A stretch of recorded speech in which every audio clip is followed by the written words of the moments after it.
GB News understands that King Charles' state visit to the United States is now under serious doubt. His Majesty was expected, of course, to embark on a slimmed-down 3-day visit at the end of April to mark 250 years of American independence, which included a state banquet at the White House here in DC before heading to New York City for the day. But GB News understands officials are now considering scrapping or at least postponing the trip until the Iran conflict winds down. A Washington source has told me this week that the King's trip, quote, was already planned to only be a lean 3-day operation that mimics Trump's visit to the UK last year. But the mechanics of the visit were being worked on long before the US embarked on its conflict with Iran last Saturday, which, whether rightly or wrongly, of course, has its own controversy. The feeling from British officials is that it might be best to take a rain check until things have quietened down later this year, though the White House is still open to the April date, as it would prove a welcome PR boost for the president at a time of heightened security over Iran. We've gone to Buckingham Palace for comment on this so far, and they've told us, well, A, they're not going to comment, but B, they said they're not commenting on a trip that hasn't even been announced in itself yet. So nothing from the Palace or the White House even until now. Our exclusive also coincides with President Trump's savaging of Sir Keir Starmer on Truth Social just this evening, where he said, the United Kingdom, our once great ally, maybe the greatest of them all, is finally giving serious thought to sending 2 aircraft carriers to the Middle East. That's okay, Prime Minister Starmer, we don't need them any longer, but we will remember, we don't need people that join wars after we've already won, President Donald J. Trump. That is absolutely savage. It's brutal, it's damning, it's indicative of the complete collapse of the UK-US special relationship. Hilary Fordwich, this story about the state visit being postponed potentially or scrapped comes also off the back of Iran, yes, but also off the back of the complete deterioration of the relationship with Keir Starmer. Yes, and actually I think that King Charles missed an opportunity here. The palace could have said something very simple, like, we treasure our special relationship, our long-standing relationship. That's all they needed to say. They should have said something. What, this week? Right when you said that we've asked for comment from Buckingham Palace, Buckingham Palace has said that they're not going to make any comment about a trip that is unplanned so far. It's an opportunity right now for King Charles. He doesn't have to contradict Sir Keir Starmer. He doesn't have to do anything politically, expedient for his own being, because obviously the monarchy is still there. But with the scandals that are going on right now with Andrew, I think it's a time to show leadership. And I think that Prince William might have said something, but I think that they should just say something very simple. We treasure our special relationship, our long-standing relationship. Yeah, Matthew, what's your take on it? I tend to agree with Hillary here. We are in the 250th anniversary of the United States of America. This is still a long-standing and special relationship. But over the last several months, we've seen the removal of Peter Mandelson as the ambassador to the United States from the United Kingdom around the Epstein situation. We've seen the disagreement with the government, Sir Keir Starmer and the Labour government on Iran. Things are a little tense. There's a separation between the government and the crown that's obvious, but I do think that what Hillary said, some kind of statement that would have glossed over or helped to improve this outcome probably would have been optimal. It would have shown leadership, and there's no leadership. Leadership from who? From King Charles. There isn't leadership. Well, I mean, to be honest, I wasn't surprised the palace didn't comment, because, I mean, they are right in what they say, that they haven't officially announced the visit in the first place. But that's what they didn't have to touch the visit. That's what I was saying. All they had to say was, we treasure our special relationship. Yeah. Our long-standing treasure. Matthew, you make a good point about Peter Mandelson. I understand from speaking to people over the past couple of weeks that Mandelson was one of the key bridges to organising, well, not organising, but sort of bringing the parties together. Of course, as an ambassador, that's his job. Yes. But now he's gone. That's kind of slowed the process down. Part of statecraft is that ambassador being so important, that important connection to the government, whatever government it happens to be. And in this instance, the United States government with Peter Mandelson was a special kind of relationship, and unfortunately that's been tarnished. Yeah. All right, let's get the thoughts of Claire Muldoon. Claire, I'd love to hear what you have to say about, the state visit. Is it on, is it off? Looks like it's potentially off for the time being. But also, President Trump, again, laying into Keir Starmer.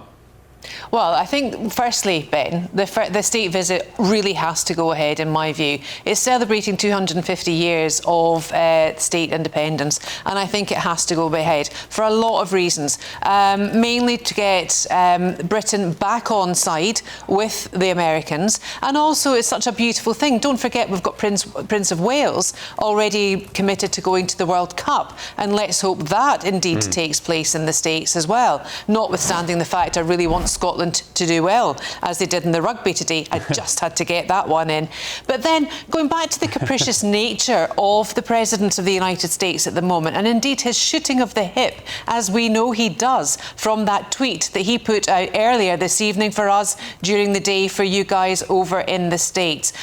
We also had him say last week in our press, that was covered greatly, that indeed Keir Starmer was no Winston Churchill. Well, we know that. We don't want him to be one, but what we do expect our leader, our elected democratic leader, is to actually be involved in some of the decision makings in this war that Israel and America have started against the regime in Iran. And it is so important that they did that, to remove the theocratic nation that was there, the Ayatollah Khamenei, etc., etc., etc. And all the Iranians, the women, the children and the men must be absolutely delighted. And we see that's proven by the diaspora of the Iranians globally in terms of what they expect and what they will now do.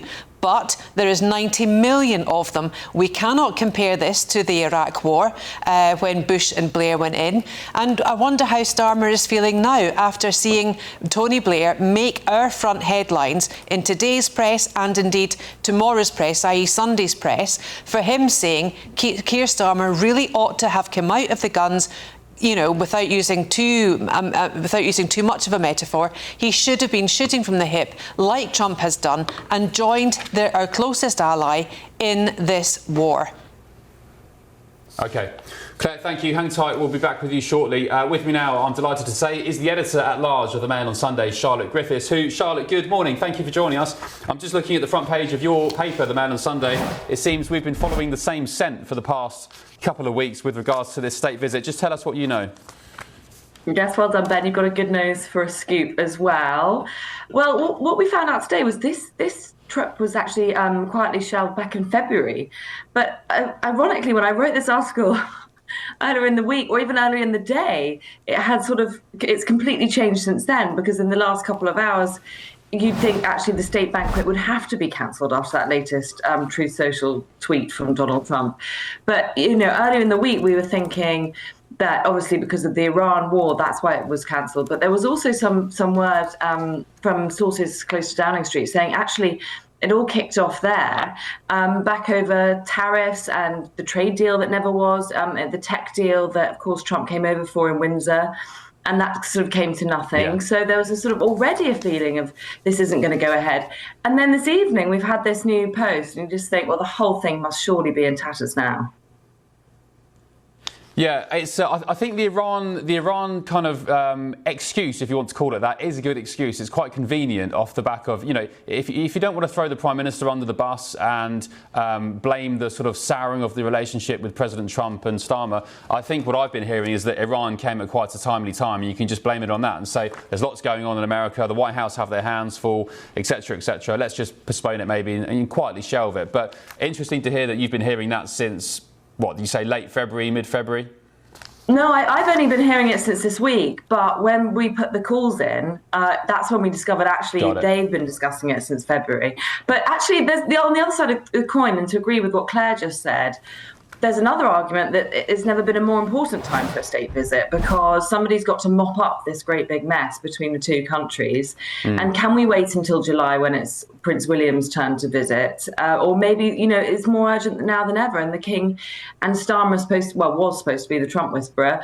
But, the King might be the only person who can talk him round and get Trump to back down. But I just don't think it could happen for so many other reasons as well. Don't forget, we've got the Epstein connection there, Prince Andrew, obviously Trump and the Epstein files. It makes it very tricky and awkward. Obviously, it's not a subject they'd exactly be bringing up. Then I know the king isn't allowed to have his own point of view about these visits, but you just get the feeling that the king, he's in ill health and he won't want to walk into this mess. And you know, he'd already slimmed down the visit to 2 or 3 days. It would be absolutely exhausting for him. He'd be walking into a hornet's nest. I personally don't think he personally likes Trump as a person, but we'll never know that because the king's not supposed to express that kind of opinion in public. It's just fraught with difficulties. I do think that William might be the one to save the day in July when he comes over. Yeah, and I think President Trump, I think he wants the visit to go ahead because it would prove a nice bit of escape for him with regards to the scrutiny going on with Iran. You've got the midterms as well. And let's be honest, President Trump loves the royals. What a great PR boost to welcome the royal, I was going to say the royal family, but the king, the queen for a big state visit and, you know, a nice banquet at the White House as well. So I think President Trump wants it, but there is reluctance there and now doubt. Prince William, I think, is coming... I think it's June actually for the start of the World Cup. June 17th is England's first game against Croatia in Dallas, and I'll be there hopefully, fingers crossed. So and it could be maybe when you talk about Charlotte, we need the king, or people say that we need the royals to kind of bridge that gap and mend the relationship. Maybe, as you said, it will be Prince William. Is Catherine due to come with William in June? Are you aware of? There is some talk that Catherine's going to come, but that is definitely not certain. I personally doubt it. I think he'll come on his own. It was interesting today, we were hearing that Donald Trump actually prefers William anyway. He's more of a rock star of the royal family, which I fed into that Mail on Sunday piece, which again is pretty insulting. But you get the impression, or I was getting the impression from sources around the US, that Trump would be quite happy if it was just William. He absolutely adored William when he met him in France, I think it was last year. And we know that he completely sort of almost flirted with Catherine when he met her in Windsor last year and said how beautiful and radiant and healthy she was. And she sort of awkwardly nodded along. I can't imagine she'd want to come over. She tends to travel without William because she wants one parent to stay at home with the kids. But then for something this diplomatically important, maybe it's time to bring out the big guns and bring out the glamour that is Catherine. Yeah, and just finally, Charlotte, before I let you go, what do you make of the main story on the front page of your paper this evening? Blair now laying into Starmer. I mean, kicking a man when he's down. You could say he deserves it. But yeah, what do you make of that? It's a great scoop from Glenn Owen. Oh, brilliant scoop from Glenn. I mean, the first thing I thought was, I think, as Alex said earlier, that, you know, I thought Blair was supposed to be the great kind of mentor to Keir Starmer. I was completely shocked that he came out all guns blazing like that. But he has a point, you know, you better be there when your allies come calling.